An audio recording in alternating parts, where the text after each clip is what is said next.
Bismillahirrahmanirrahim. Assalamualaikum warahmatullahi wabarakatuh. Innal hamdalillah nahmaduhu wa nasta'inuhu wa nastaghfiruh wa na'udzu billahi min shururi anfusina wa sayyiati a'malina.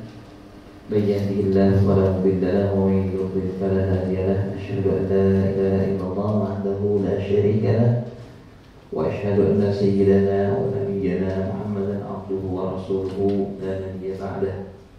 Allahumma shalli wa sallim wa barik wa 'azim ala hadzal nabiyil karim wa ala alihi wa sahbihi wa man tabi'ahum bi ihsan ila yaumiddin. Subhanaka la ilma lana illa ma 'allamtana innaka antal 'alimul hakim. Subhanallah wa ni'mal wakeel wa la haula wa la quwwata illa billahil 'aliyyil 'azim. Hadratul mukarramin, ya kita hormati sidang para guru kita, para asatidzah, Fadilatul Mukarram Ustaz Abdul Qadir, Fadilatul Mukarram Ustaz Khairul Anwar. Khairul, masa di sini ada Khairul, ada Khairul. Ya salah dulu deh.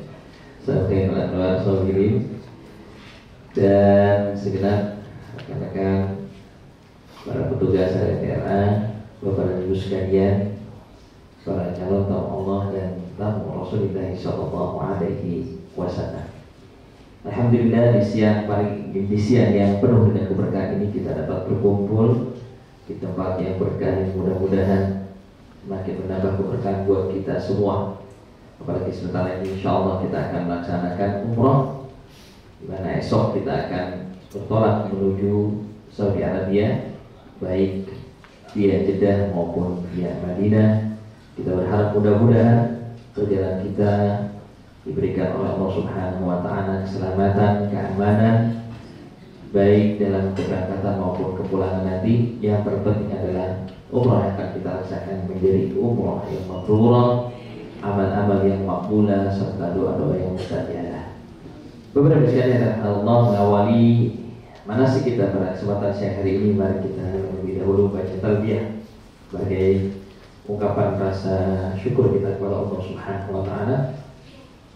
Karena ungkapan itulah yang nantinya akan kita ulangi dan kita ulangi selama kita dalam kondisi berihram, insyaallah.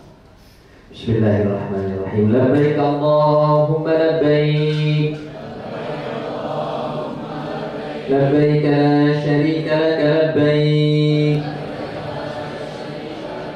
Innal hamda wan ni'mata laka wal mulk la syarika lak. Labbaik Allahumma labbaik. Labbaik la syarika lak labbaik. Innal hamda wan ni'mata laka wal mulk la syarika lak. Labbaik Allahumma labbaik. Labbaik la syarika lak labbaik. Innal hamda wan ni'mata laka wal mulk la syarika lak.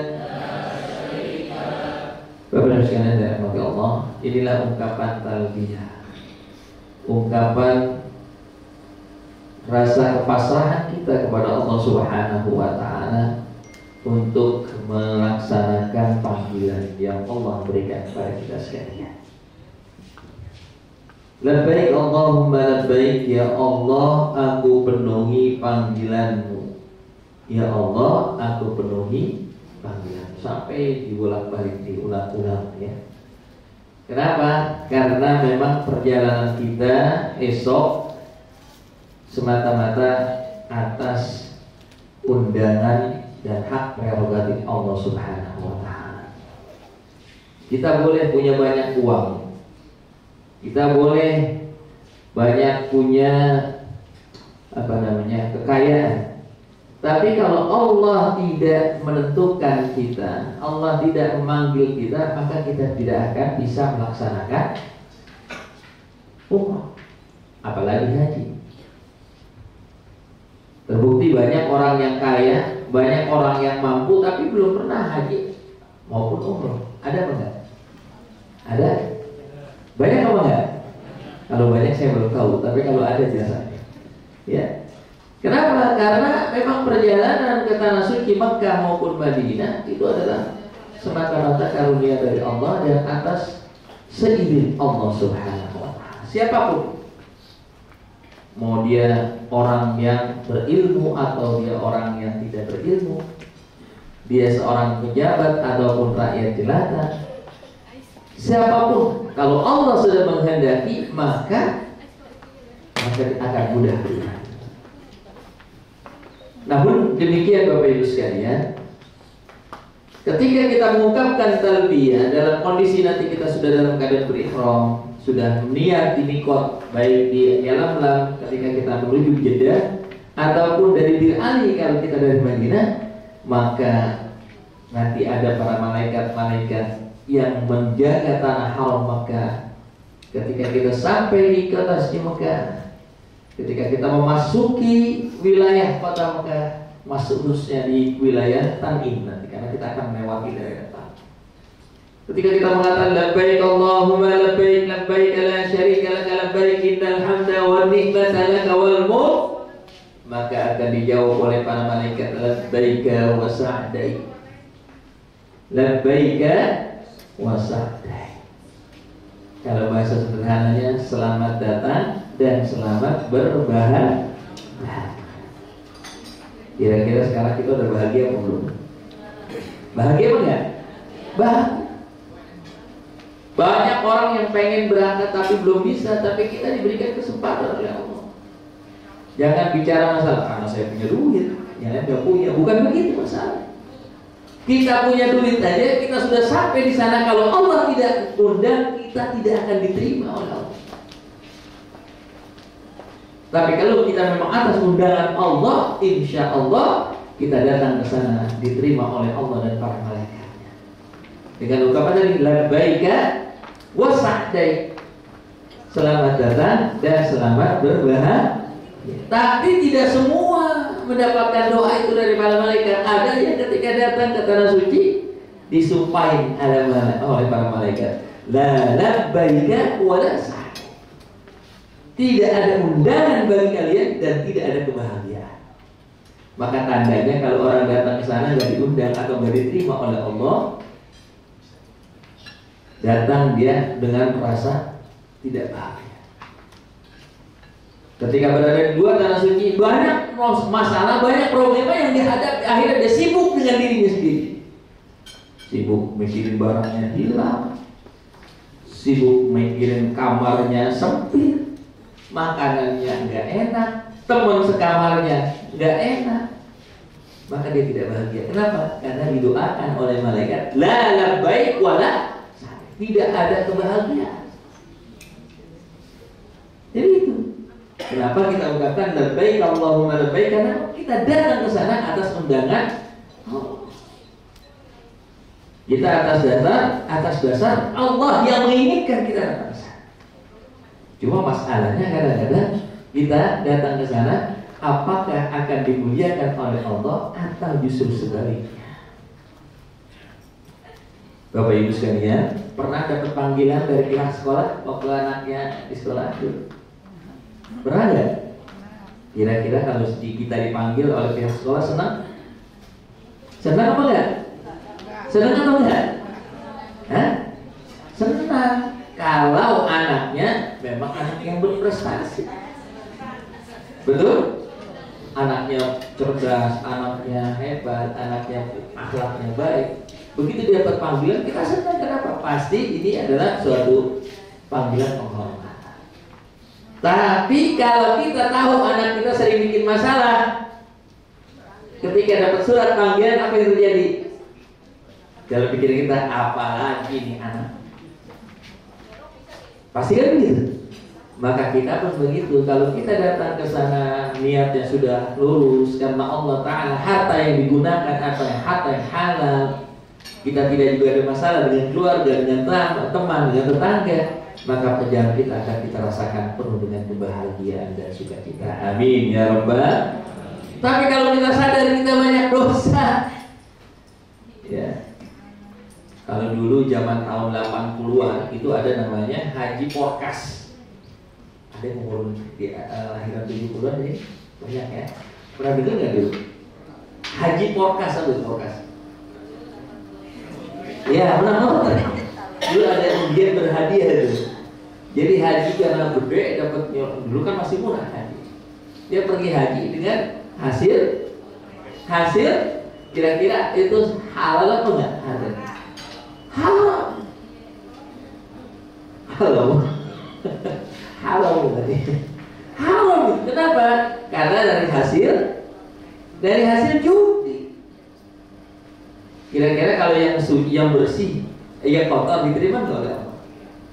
Innallaha thayyibun la yaqbalu illa thayyiban. Sungguhnya Allah Maha suci, Allah Maha bersih, Allah hanya menerima yang bersih-bersih dan suci-suci. Makanya kalau buat banyak sekarang para pejabat, ya mohon maaf kalau ada pejabat ini pergi haji pulang di kantor. Kenapa?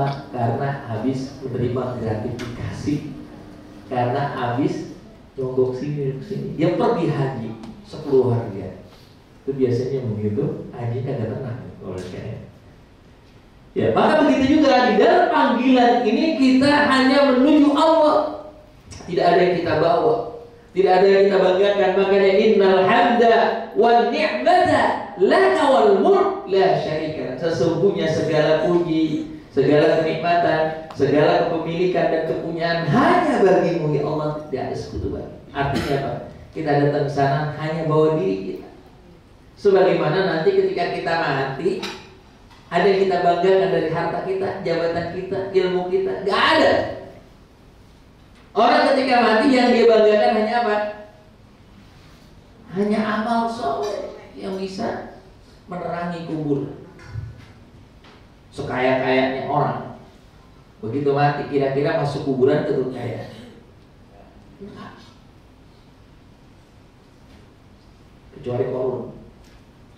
Kecuali korun dimasukin ke dalam tanah sama Allah, sama orang-orangnya, sama semua yang dia punya. Tapi bukan namanya dia itu, jadi siksa begini. Ya. Kalau orang sekarang ketika meninggal sekaya-kayanya orang, walaupun dimakamkan di sana di Sandiaga gitu ya, yang satu satu areanya itu bisa miliaran harganya sekali, tetap saja dia dimasukkan dalam satu kelompok. Gak lebih dari itu. Pakaian yang dunia hanya yang dibawa. Apalagi kita umat Islam, yang kita bawa hanya pakaian apa? Pakaian kebanggaan. Pakaian kebanggaan yang nanti setiap orang pasti akan memakainya.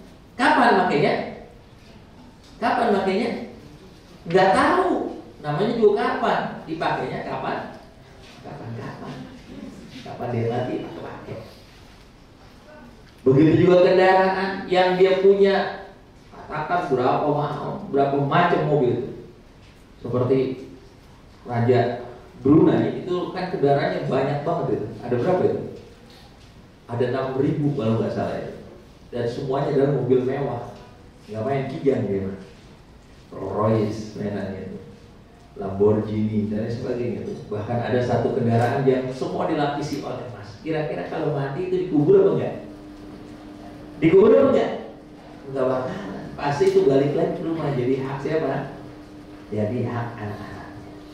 Maka inilah gambaran pada saat kita datang menuju Allah ke rumahnya di Baitullah, maka diwajibkan setiap orang yang akan datang ke sana wajib mengambil miqat dalam kondisi berpakaian ihram dengan tujuan biar supaya dia sadar bahwasanya suatu saat ketika Allah panggil dia tidak akan bawa apa-apa dan tidak ada yang dibanggakan. Makanya pakaian ihram itu simbol kematian. Simbol kematian. Kalau orang sudah mati maka dia tidak bisa protes. Ya, kali kalau mati pesen ke anaknya nanti kalau mama mati tolong pakaian mama yang banyak dibawa kuburan. Apa kata anaknya? Apa katanya anaknya? Orang tua kemaruk gitu. Mati ya masih bawa pakaian. Apalagi kalau misalnya tolong mama yang ada di berangkas itu dimasukkan. pasti anak juga akan marah. Artinya ketika kita menghadap Allah, yang kita bawa hanya diri kita dan amal saleh kita. Makanya kenapa yang kedua disyaratkan kita masuk kota suci Mekah dalam keadaan berihram. Kalau seandainya kita masuk ke kota Mekah belum dalam keadaan berihram atau niat ihram, maka wajib membayar. Dan sampai di kota suci Mekah, Bapak Ibu sekalian, kita akan masuk ke hotel kita masing-masing, meletakkan barang, kemudian juga bagian ingin perlu ke kamar kecil, kemudian kita berwudu atau ingin mandi, tapi syaratnya jangan menggunakan uangnya, karena itu adalah salah satu muharramat atau hal yang dilarang. Cukup kalau untuk menghilangkan keringat saja. Ya. Kemudian bagi perempuan tentunya nanti kalau seandainya memang kamar mandi, tolong jangan sampai terlihat. Ya, entah itu rambutnya ataupun bagian, kecuali kalau tempatnya wudhu ketika ada Masjidil Haram tidak tempat lain terbuka, maka dibolehkan membuka hanya bagian yang wajib dibasuh, sementara bagian yang lain tidak boleh buka. Termasuk kepada suaminya nanti di kamar, tolong dijaga. Jadi kalau mau buka pakaian atau ingin mandi maka harus sendiri ya, kamar mandi. Ketika keluar sudah dalam keadaan kuat, walaupun dengan suami atau dengan saudara atau sahabat wanita. Setelah itu Bapak Ibu sekalian, kita akan makan malam kemudian menuju ke Masjidil Haram. Untuk apa? Untuk melaksanakan rukun yang kedua, yaitu tawaf. Apa artinya tawaf Bapak Ibu sekalian? Keliling. Kalau secara bahasa artinya keliling. Ya. Kalau bahasa Malaysianya pusing ya, memusingi atau mengelilingi Ka'bah. Kalau cuma secara bahasa, bisa nggak tawaf itu di mana-mana? Bisa. Kita muterin mall, namanya tawaf di mall. Itu kalau secara bahasa. Tapi kalau secara syariat, artinya ibadah memutar Ka'bah sebanyak 7 kali. Diawali dari Hajar Aswad dan di akhirnya Hajar Aswad. Pertanyaannya Bapak sekalian, berapa kali kita mengitarinya? 7 kali. Kenapa harus 7? Ada yang tahu jawabannya? Hah? Jawabannya karena memang sudah dari sononya begitu. Ya, hikmahnya Bapak Ibu sekalian, salah satu hikmahnya kenapa 7 putaran, karena angka yang terbesar dulu itu sebelum ada angka 10 adalah angka 7. Belum ada angka 9, itu angka 7. Kalau kita lihat dalam komus-komus yang tua dan komus bahasa Arab, itu angka yang paling besar adalah angka 7. Maka sering kita dengar dulu, seringnya 7 hari 7 lapisan langit dan bumi, 7 turun juga gitu. Banyak ya, 7 kembang ya. 7 rupa, kembang 7 rupa. Jadi 7 artinya yang dalam bentuk yang paling banyak ya. Karena memang dulu angka yang paling besar adalah angka 7. Terbukti kalau kita belajar notasi dulu paling tinggi angka Si. Setelah Si balik lagi ke 2 kan. Berarti angka yang paling tinggi dulu adalah, baru kemudian ditemukan 8 dan 9 ya. Bapak sekalian rahmati Allah, ini maksudnya adalah beribadah kepada Allah harus maksimal. Jangan setengah-setengah atau apalagi asal. Makanya Allah perintahkan dalam surah Al-Imran, ya ayyuhalladzina amanu taqullaha haqqa tuqatih. Dalam hadis mengatakan, ittaqullaha mastata'tum. Bertakwalah kepada Allah sesungguh-sungguhnya takwa. Bertakwalah kepada Allah sekemampuan kalian. Artinya Bapak sekalian, kalau kita beribadah kepada Allah maka harus maksimal. Dan kalau kita ingin surga yang tertinggi, pasti pengorbanan harus maksimal. Sama ketika kita ingin beli tiket pesawat, kira-kira kalau kita pengen duduk di depan, biayanya mahal nggak? Tiketnya mahal nggak? Berapa kali lipat itu dari ekonomi? Ya, apalagi kalau ekonominya kebetulan harga promo, dapatnya paling belakang duduk di sayap di buntut ya. Kalau ada goyangan sedikit kerasa. Beda dengan di bisnis saja kan, dari angka 1 sampai angka 11 kan beda-beda. Kalau di angka 11 kadang-kadang cuma duduknya doang di bisnis, tapi layanannya ekonomi gitu ya. Karena dinaikin, di-upgrade. Ya, kalau yang di paling satu itu biasanya para bos itu. Satu A, satu B kan gitu ya. Maka begitu juga Bapak sekalian. Nanti ketika kita menghadap Allah, kita pun dilihat oleh Allah bukan dari harta kita, jabatan kita, tapi dilihat dari kesungguhan kita beribadah. Kenikmatan kita waktu umrah diterima atau tidaknya kita itu tergantung bagaimana kesungguhan kita waktu kita melaksanakan ibadah. Nah makanya Bapak sekalian, tawaf ini adalah simbol hubungan kita kepada Allah. Maka wajib dalam kondisi wudu, batal harus wudu lagi. Kalau 2 putaran atau 3 putaran batal, wudu lagi baru lanjutkan ke 4, ke 5 dan sampai setelah. Kalau seandainya wudu, kalau udah batal nggak wudu, ikutin aja karena takut tinggal jamaah, maka nggak sah itu yang selanjutnya. Dia hanya baru dapat 2 atau 3 putaran, wajib disempurnakan lagi. Nah, karena ini adalah simbol hubungan kita kepada Allah Subhanahu wa Ta'ala. Yang kedua Bapak sekalian, kenapa posisi Ka'bah waktu kita tawaf ada di sebelah di mana? Kiri atau kanan? Di kiri atau di kanan? Lihat putaran itu. Kita mulai dari Hajar Aswad menuju ke posisinya ada di sebelah kiri. Biasanya yang bagus-bagus kan ada di sebelah. Nah, ini kenapa di sebelah kiri? Ada yang tahu? Karena jantung kita harus lebih dekat lagi ke air, agar supaya kita lebih dekat lagi kepada Allah. Ya, jadi karena Baitullah ini adalah simbolnya arsy Allah di langit sana. Harusnya kita tawaf seperti tawafnya para malaikat. Malaikat tawafnya di mana? Di Sidratul Muntaha. Ngapain mereka? Mentawafi atau mengelilingi arsy-nya Allah, kerajaan Allah. Tapi gak ada satu travel pun yang sampai sana kan? Baru Nabi Muhammad yang sampai sana ya. Para malaikat di sana tuh hanya berputar. Makanya min hikmatillahi azza wa jalla, kebijaksanaan Allah, maka Allah perintahkan malaikat Jibril alaihissalam untuk mengambil, meletakkan batu surga, diletakkan di tempat ini. Jadi kalau boleh ditarik lurus dari Ka'bah ke langit ke Sidratul Muntaha, maka disitulah lurusnya arsy-nya Allah kerajaan. Tuh, makanya ibadah yang paling baik kita lakukan selama di kota suci Mekah yang harus betul banyak adalah ibadah tawaf. Bahkan kalau kita masuk masjid, afdolnya di sana langsung kita tawaf sunat.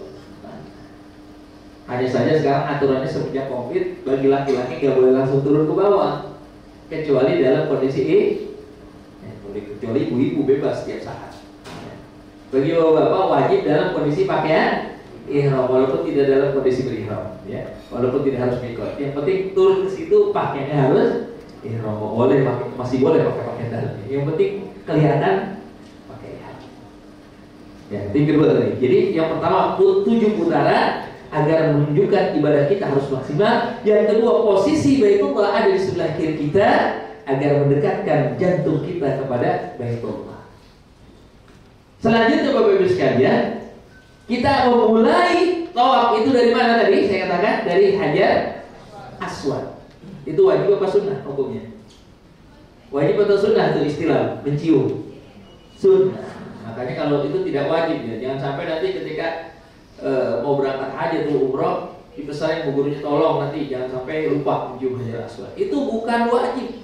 Apalagi sekarang banyak joki itu yang nawarin. Pas begitu selesai, berapa bayar? Nanti aja gampang. Saya nggak bawa duit, gampang nanti. Begitu selesai, minta berapa? 600 real. Allahu Akbar. Nggak mau duit, ayo saya ikutin kamar. Nah, akhirnya jadi masalah. Dan dia caranya pinter memang, duduk bawa orang disikut, kiri sikut kanan.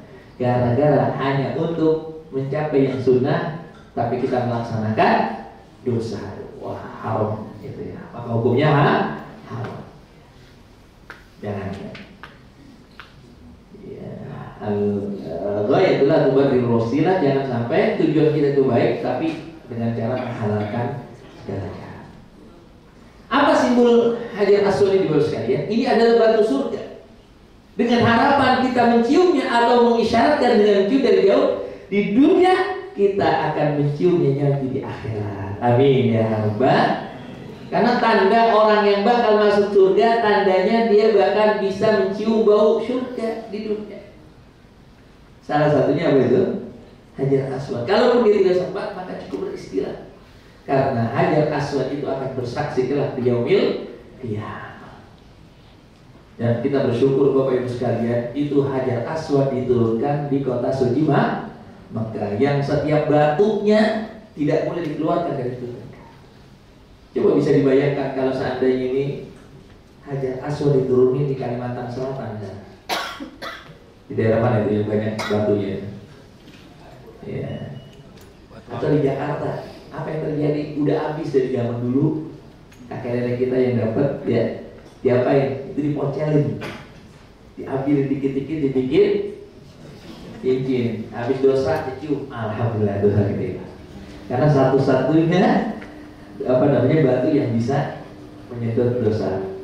Maka harapan kita nanti Bapak sekalian, niat kepada Allah, ya Allah, sebagaimana Kau izinkan kami untuk bisa melaksanakan sholat di tempat ini, gugurkan semua dosa-dosa kami, sempurnakan ibadah kami, terimalah segala amalan-amalan kami dan doa-doa kami, ya Allah. Kita khususnya nanti pada saat kita berada di sisi Baitullah. Selanjutnya Bapak sekalian, setelah kita melaksanakan tawaf 7 putaran Bapak Ibu sekalian, maka kita akan berdoa nanti di depan di depan pintu Ka'bah atau yang searah dengan itu. Kalau memang itu adalah tempat yang paling mustajab di antara tempat-tempat yang mustajab di kota Mekah atau di Masjidil Haram. Itu namanya multazam. Apa? Multazam. Apa itu multazam? Artinya wajib. Bagi siapa? Bagi Allah untuk memberikan apa yang menjadi permohonan bagi hambanya. Itu satu-satunya tempat Bapak sekalian, kalau kita berdoa itu nikmatnya luar biasa. Jadi begitu kita sampai tangan kita di pintu Ka'bah itu, plak, itu langsung air mata langsung muncul. Cuma sayangnya biasanya kalau dari situ tokles gitu. Doa apa lagi? Yang ada cuma nangis dan menangis. Itulah tempat yang sangat mustajab. Maka perbanyaklah doa Rabbana atina fid dunya hasanah fil akhirati hasanah wa qina adzabannar. Ya, setiap kali putaran. Terus setelah selesai itu kita akan melaksanakan sholat sunnah tawaf. Di mana? Di belakang Maqam Ibrahim. Maqam Ibrahim bukan berarti kuburan. Kalau orang Indonesia kan kalau dibilang makam, di mana makam? Itu di situ tuh tempat orang mati dikubur. Maqam artinya dalam bahasa Arab tempat berdiri.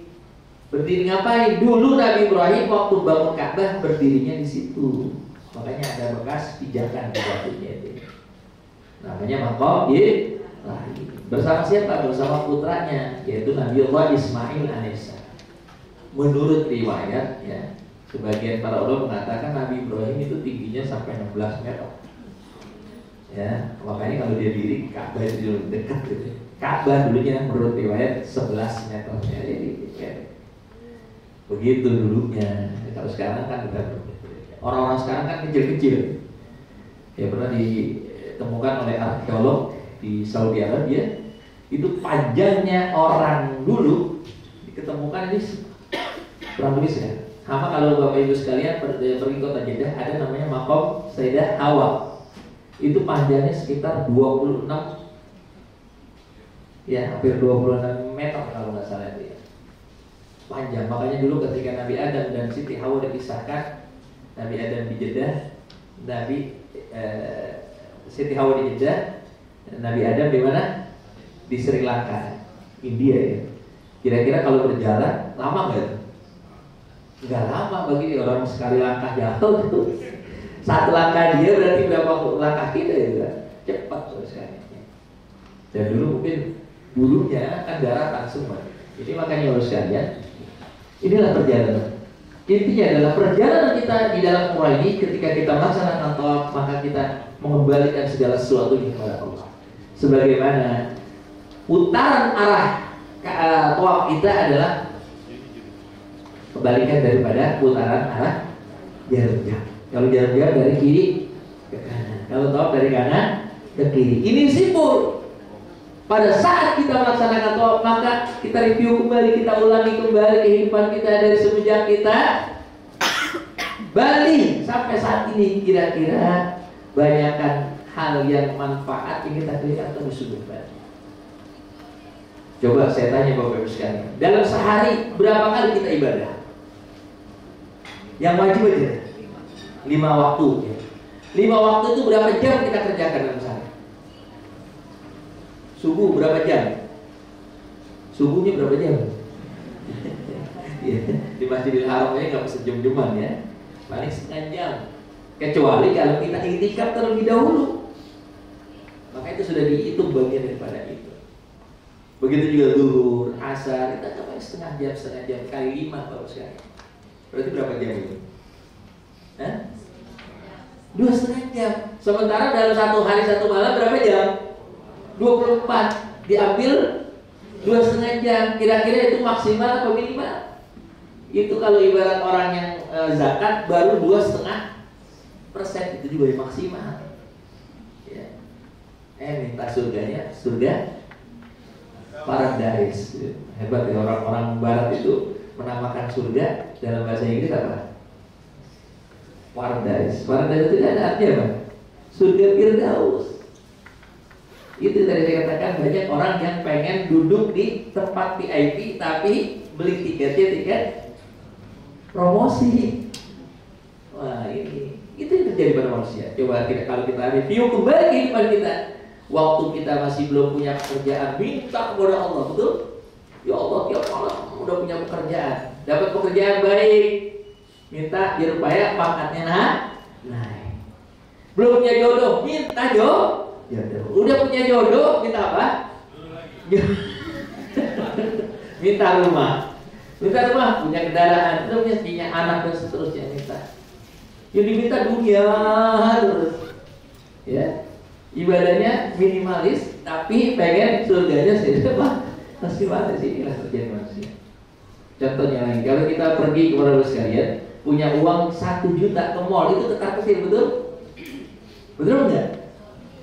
Tapi ketika kita berada di tromol, ya, dan uang 100.000 itu tetap kecil, gitu. Bukan kita kecil takut kehabisan, tapi ngeluarin ya benar. Tadi pada mall nggak ada itu kan, tuh ayo, masya Allah. Tapi pengen surganya yang maksimal, itu hasil. Maka pelajarannya kita harus sekali. Ketika kita tawaf, kita mohon kepada Allah, minta ampun ya Allah. Karena selama ini aku banyak lalai. Padahal bisa nggak tiap saat dalam satu hari 24 jam kita ibadah? Bisa nggak kira-kira? Bisa nggak? 24 jam kita beribadah, bisa apa nggak? Caranya bagaimana? Niatkan di setiap habis sholat, ya Allah, terima kasih kau berikan aku kesempatan untuk melaksanakan sholat dengan baik. Ya Allah, sampaikan aku ke sholat berikutnya. Intidharus sholat ila sholat. Kalau kita hidupnya kayak begitu, habis sholat zuhur nungguin sholat asar, habis sholat asar nungguin sholat, insya Allah sepanjang hidup kita, dari semenjak kita balik sampai kita mati, kita dalam keadaan beribadah. Tapi ada yang begitu? Ada yang begitu? Yang ada justru malah mumpung lagi ada kerjaan kita sholat. Harusnya kan mumpung nunggu sholat kita kerja. Makanya kalau orang Arab biasanya baru sekalian begitu selesai waktu sholat ditinggal aja tuh. Walau sekarang ini aja makanya dikunci segala. Dulu enggak. Dulu saya ingat tahun 90-an saya pernah haji tuh. Itu begitu ada udah tinggal begitu aja. Kenapa? Biarin aja. Tapi ngomong-ngomong kadang-kadang orang Arab itu ada gilanya menurut sekalian. Walaupun begitu masih bekas-bekasnya masih ada. Kalau kita kan punya kendaraan mewah, kira-kira kalau diserempet orang marah enggak? Marah enggak? Marah. Kalau mereka serempet, cuma dilihat doang, yang nabrak balik, udah beres. Mohon maaf ya, ya udah beres. Nah kalau kita jadi masalah itu, bisa main populer kan? Berarti apa? Karena harta kita ada dalam hati. Kalau mereka harta cuma sampai di tangan, itu gila. Awal memang mereka punya sifat itu, ada kebaikannya sekali. Banyak ya sekali. Jadi pada hakikatnya, pada kita menghadap Allah, kita belajar, ya Allah, sebagaimana dulu aku tidak punya apa-apa, hari ini engkau kembalikan aku hanya karena saya. Selesai kita melaksanakan tawaf, kita melaksanakan sholat sunnah di belakang makam Ibrahim, sholat sunnah tawaf. Kenapa di belakang makam Ibrahim disunnahkan? Karena menjadi simbol nanti sepulang umroh kita bisa mengikuti sepak terjangnya Nabi Ibrahim. Apa sepak terjang Nabi Ibrahim? Pertama, Nabi Ibrahim adalah orang yang dikenal dengan Abul Anbiya. Seluruh nabi-nabi setelah Nabi Ibrahim adalah keturunan beliau. Dari Nabi Ismail, Ishak, Yakub, Yusuf, Ayub, sampai Nabi Isa, bahkan sampai Nabi Muhammad SAW, Khatamul Anbiya wal Mursalin, itu adalah keturunan dari Nabi Ibrahim. Kenapa? Karena dia adalah orang yang sangat cinta kepada Allah. Apa yang diminta oleh Allah dia serahkan. Dulu waktu Nabi Ibrahim belum punya anak, Bapak Ibu sekalian, ya, belum punya anak tuh. Dia pernah berkata ketika dipuji oleh malaikat, wahai Ibrahim, kau sangat cinta kepada Allah. Kau berkorban dengan sekian banyak binatang, dengan banyak onta, dengan begitu banyaknya kambing yang kau sembahkan buat Allah. Kenapa? Kata Ibrahim, iman belum seberapa. Seandainya aku punya anak, Allah minta aku kasih. Gitu loh. Itu waktu belum punya anak. Kenapa? Istrinya mandul, Siti Saroh. Tiba-tiba Allah Subhanahu Wa Taala berikan jalan, dia menikah lagi dengan siapa? Siti Hajar. Tiba-tiba hamil dan anak itu sudah mulai dewasa, baru ditegur sama Allah, wahai Ibrahim, mana janjimu dulu? Katanya kalau aku minta anakmu kau kasih. Ya. Akhirnya Nabi Ibrahim, masa iya sih harus dikorbanin anak? Enggak, ada mungkin salah kali. Malam berikutnya mimpi yang sama. Sampai 3 malam berturut-turut, ini mau benar dari Allah SWT.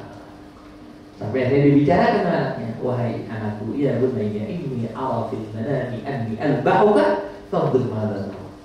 Allah merintahkan aku untuk menyembelih kamu, bagaimana pendapatmu? If'al ma tu'mar. Wah, luar biasa. Orang tuanya soleh, anaknya juga soleh, begitu istrinya juga soleh. Maka ini adalah 3 sosok yang luar biasa sekali. Maka nanti sepulang umrah kita harus bisa seperti Nabi Ibrahim. Bukan kemudian pulang kita sembelih anak-anak kita, bukan. Artinya bagaimana kita bisa berani menegur anak-anak, mengarahkan anak-anak kita kepada yang terbaik.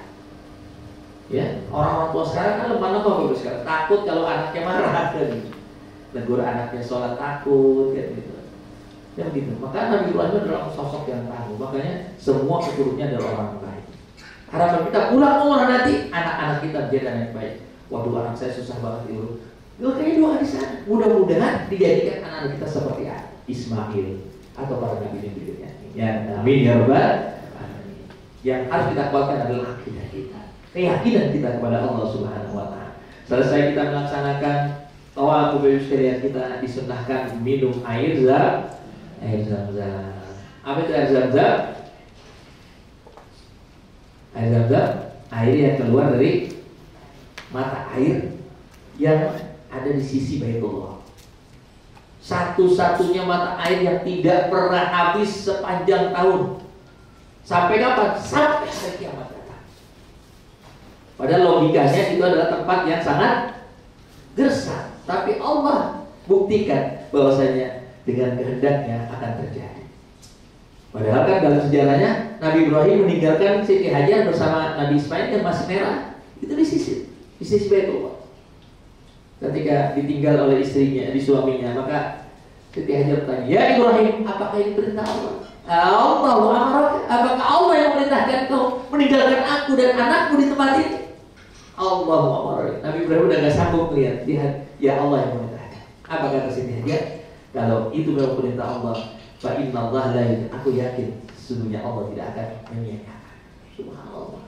Tapi bukan kemudian langsung dikasih air zam-zam, berjalan dulu, usaha dulu Siti Hajar antara Safa dan Marwah. Berapa kali? Kenapa nggak 2 kali aja? Udah tahu di Safa nggak ada, dan pergi ke Marwah nggak ada, balik lagi ke Safa juga pasti nggak ada. Kan begitu kan? Udah tahu, balik lagi. Kalau ada 9 kali ya, udah tahu sana nggak ada, ngapain pulang balik? Maka di saat itulah Allah memberikan ilham kepada Siti Hajar, maksimalkan. Begitu sampai di Marwah, tujuh putaran. Disitulah dia berdoa kepada Allah. Tiba-tiba apa? Dia melihat anaknya. Itu di bawah kaki anakku ada air. Ini menjadi simbol bahwasanya Safa dan Marwah ini adalah simbol kehidupan kita, Bapak Ibu sekalian. Kita tiap hari dari rumah ke tempat kerja, dari rumah ke tempat usaha, dari rumah ke tempat kita berjalan. Untuk apa? Untuk mencari maisha, penghidupan. Kira-kira kita dapat rezeki dari mana? Dari kerjaan kita? Bukan? Bukan. Rezeki itu datangnya dari Allah. Makanya lihat saja dalam satu konteks, dalam pekerjaan, kira-kira ada nggak di antara kita, teman-teman kita yang dulu waktu sekolah lebih bodoh dari kita?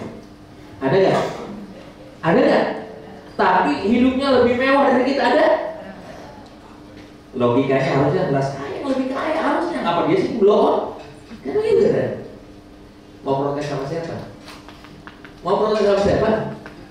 Allah yang ngasih rezeki kita. Jangan kita menyalahkan. Makanya itu saking itu hanya usaha kita. Wa qul malu fasayarallahu amalakum wa rasuluh. Harusnya yang paling kaya di antara hamba Allah siapa? Orang yang paling kaya di antara hamba Allah siapa? Para nabi dan rasul. Ada nggak di antara nabi yang miskin? Ada nggak di antara nabi yang miskin? Ada nggak?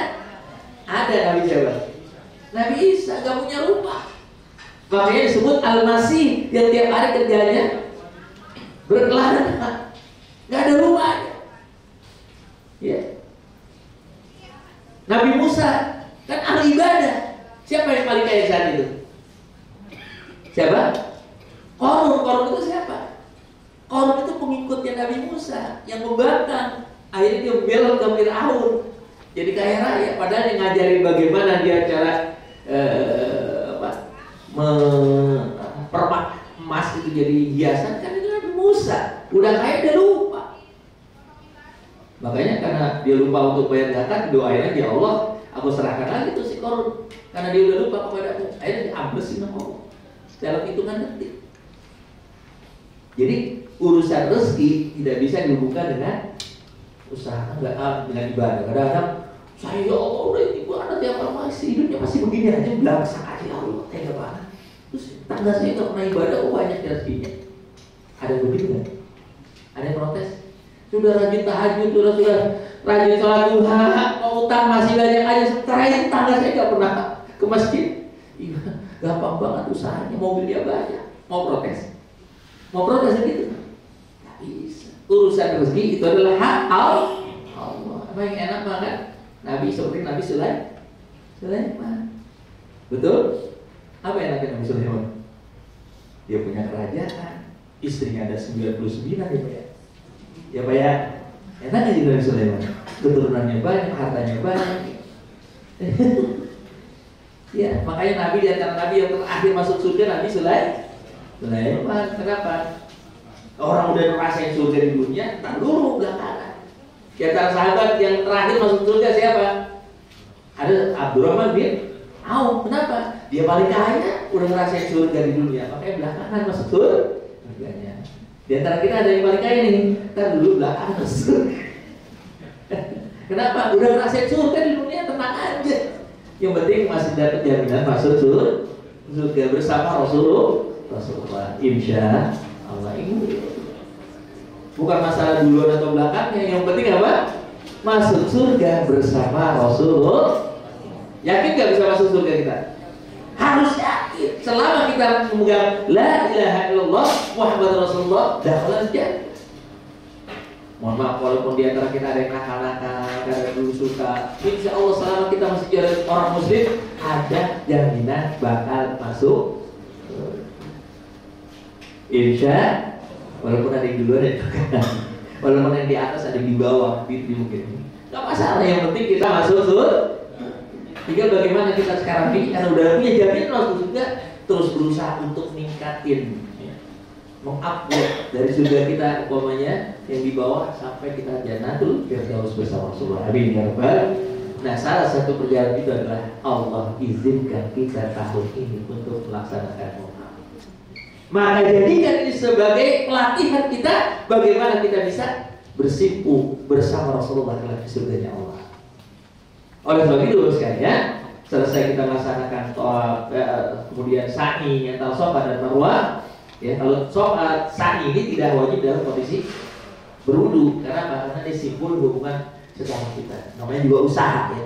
Diawali dari Safa, artinya memulai usaha kita dari kemurnian, makanya dianjurkan kita menghadap Baitullah, ditutup dengan Marwah yang artinya terpenuhi segala keinginan dan cita-cita.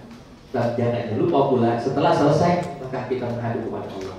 Maka di setiap Safa dan Marwah dianjurkan kita berdoa. Maka begitulah adabnya manusianya.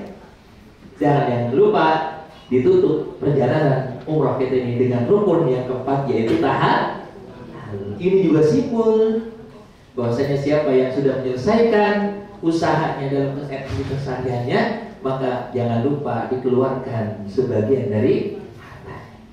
Kalau makna tahallul secara syar'i artinya menggunting sebagian daripada rambut. Ya, minimal berapa tuh? 3 helai, dikit banget. Sama kayak orang minimal kalau zakat berapa? 2,5%. Kan begitu. Tapi itu batasan orang pelit masih pelit ya. Makanya nanti ketahuan orang pelit apa enggak dari mana waktu tahallul. Kalau bapak-bapak ngasar, bosan dikit aja bosan, dah pelit. Kenapa? Dosanya aja orang diminta nggak boleh. Kenapa saya katakan dosa yang diminta nggak boleh? Karena rambut yang digugurkan itu akan menggugurkan dosa-dosanya. Artinya apa? Dosa-dosanya berjatuhan bersama rambut yang digugurkan. Maka semakin banyak yang digugurkan, semakin banyak dosa yang Allah rontokkan. Bukan berarti ibu besok mau gitu saya gundul bosan. Enggak. Itu pengecualian bagi ibu cukup memotong sebagian saja. Kalau laki-laki disunnahkan menggundul, rahimallahul muhalliqin, rahimallahul muhalliqin, rahimallahul muhalliqin, sampai 3 kali itu. Wal muqassirina ya Rasulullah, bagaimana dengan orang yang hanya memendekkan? Karena ayatnya begitu, la tadkhulun al masjidil haram insyaallah amina muhalliqina ru'usakum wa muqassirin. Kata Nabi dalam Al-Qur'an ya, dalam surah Al-Fatih, nanti kalian akan masuk Masjidil Haram dalam keadaan aman, ada dalam keadaan aman, sebagian menggundul, sebagian memotong pendek. Makanya Rasulullah ketika berdoa selesai tahallul, rahimallahul muhalliqin, Allah merahmati orang yang gundul. Wal muqassirin ya Rasulullah, yang sebagian memendekkan mungkin agak gitu gundul. Wal muqassirin bukan yang hanya memendekkan ya Rasulullah. Rahimallahul muhalliqin, Allah merahmati orang yang gundul. Wal muqassirin, gimana yang hanya memotong pendek ya Rasulullah? Rahimallahul, tetap Rasulullah sampai 3 kali. Baru kemudian setelah 3 kali wal muhalliqin, tapi yang diawali dengan rahimah ya. Jadi orang yang lebih dimuliakan dari saya oleh Allah adalah orang yang gundul. Memang setelah selesai kita tahallul, kita buang ke tempat sampah. Kelihatan tuh rambut kita ada di tempat, tanpa berada hakikatnya rambut itu naik ke langit. Ke surganya Allah nanti akan jadi saksi di hari dia ya, insya sama ketika kita haji itu melontar apa? Jamaah kita lontar kemana arahnya? Kemana arahnya? Kalau dulu ke tiang, kalau sekarang ke dinding. Di dinding, dindingnya panjang tuh, dari ujung sampai ujung sana. Dulunya kan tiang, jadi karena tiang itu susah, akhirnya dari sini melontar kena songkok, pada luka akhirnya pulang melontar jamaah. Makanya pemerintah Saudi akhirnya membuat ya, dinding yang penting masuk ke dalam lubang, bukan kena dindingnya sebetulnya, yang penting masuk ke dalam lubang. Nah, batu-batu itu memang masuk lubang, tapi sesungguhnya bagi mereka yang diterima oleh Allah Subhanahu wa taala hajinya, batu itu naik ke langit. Batu itu naiklah. Ya, makanya masih ada itu mungkin banyak, bisa jadi yang sudah diterima yang diambil lagi, disebar lagi ya banyak saya. Jadi pada hakikatnya rambut-rambut yang kita tahallulkan akan menjadi saksi kelak di yaumul qiyamah. Ini juga simbol bahwasanya orang yang selesai dari hasil atau usahanya, maka hasilnya itu harus dikeluarkan. Kalau kita umpamanya punya gajian sebulan 10 juta, 20 juta, 100 juta, kemudian kita gunakan semua untuk keperluan kita, keluarga kita, kira-kira itu halal atau haram harta dari hasil usaha kita. Kira-kira kalau kita nggak keluarin haram atau halal atau harta kita? Jadi haram. Karena ada 2,5% yang wajib kita keluarkan. Lisa'ili wal mahrum, itu bukan hak kita. Kalau orang gajinya semua dihabisin, nggak ada yang sama sekali dizakatkan, disedekahkan, sama dengan orang makan durian, sama kulit-kulitnya, sama biji-bijinya. Ya, kira-kira pernah lihat nggak ada orang makan durian sama kulit-kulitannya, sama biji-bijinya? Bijinya itu buat ditanam lagi, kulitnya buat apa? Buat pokok. Kan begitu. Ini kemaruk betul ini orang. Ya. Dan harta kita baru sekalian, kalau seandainya tidak kita infak atau tidak kita zakatkan, maka dia akan menjadi penyakit. Khudh min amwalihim, Rasulullah berkatakan, khudh min amwalihim shadaqatan tutahhiruhum wa tuzakkihim biha. Dia akan membersihkan harta kita dan membersihkan jiwa kita. Membersihkan harta kita, Allah kembangkan harta kita, Allah selamatkan harta kita. Membersihkan jiwa kita, Allah hilangkan kita dari penyakit bakhil. Orang kalau udah kena penyakit bakhil ribet Bapak sekali. Tahu bakhil? Penyakit pelit. Kenapa? Karena kalau orang sudah punya penyakit pelit, dia nggak bakal dirindukan surga. Orang yang punya penyakit pelit tidak akan dirindukan oleh Allah dan pasti akan dibenci oleh manusia. Kira-kira orang pelit seneng nggak orang pelit? Orang pelit seneng nggak orang pelit? Pasti kalau orang pelit itu bergabungnya nyari teman ya royal. Kenapa? Biar supaya duitnya royal. Orang pelit aja nggak senang orang pelit. Ya. Kenapa? Al-bakhilu ba'idu minallah, ba'idu minan nas, ba'idu minal jannah, qaribu minan nar. Orang yang bakhil itu jauh dari Allah, jauh dari manusia, jauh dari surga, dekat dari wasahih. Sebaliknya, orang yang dermawan, orang yang punya sifat berterima, qaribu minallah, dekat kepada Allah, dekat kepada manusia. Kira-kira kalau kita punya teman suka berbagi, senang gak kita? Qaribu minal jannah, bahkan surga pun rindu kepada orang-orang yang suka berderma. Ba'idu minan nar, dan surga akan harta yang kita infakkan akan menjadi tameng kita dari api neraka. Amin ya rabbal. Makanya itu disimpulkan dengan bertahallul. Jangan lupa dari hasil usaha tahallulkan, dihalalkan harta kita. Sebagaimana kalau kita tadi memulai perjalanan umrah itu dengan memakai ihram, maka diakhiri dengan tahallul. Kalau sudah tahallul berarti semua larangan ihram sudah tidak berlaku. Ya, makanya gitu sekalian. Maka sekali lagi tolong diperhatikan hal ini karena ini sangat penting harus sekalian terkait dengan ibadah kita. Mudah-mudahan pulang nanti kita dari umrah, Allah Subhanahu wa taala berikan kita kemudahan di dalam kita memperbaiki ibadah kita, mengisi hari-hari kita dengan ibadah. Tadi caranya biar supaya dalam 24 jam bisa ibadah, niatkan setiap waktu kita habis sholat nungguin sholat berikutnya. Intidharus sholat ba'da sholat. Amin ya rabbal alamin. Demikian kurang lebihnya maaf. Hadanallahu wa iyyakum ajma'in. Wabillahi taufiq wal hidayah. Assalamualaikum warahmatullahi wabarakatuh.